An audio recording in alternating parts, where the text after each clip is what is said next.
হঠাৎ যদি দেখেন আপনি মারা গেলেন এবং সঙ্গে সঙ্গে আপনার লাশটিকে ঘরের বিছানা থেকে খুব দ্রুত নামিয়ে মসজিদের থেকে আনা খাটিয়ে শুইয়ে দেওয়া হইল এবং গায়ে জড়িয়ে দেওয়া হইল একটি পুরাতন চাদর।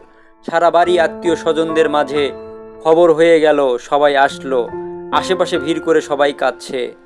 আর আপনি সব উপলব্ধি করছেন, দেখতে পাচ্ছেন, কিন্তু কাউকে কোনো কিছু বলতে পারছেন না। সব দেখছেন।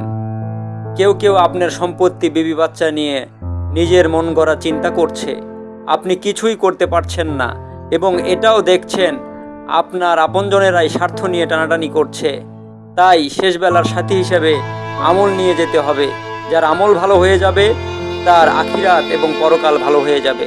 তাহলে মরার পরের ওই দৃশ্যটি এরকম নাও হতে পারে আপনার জন্য।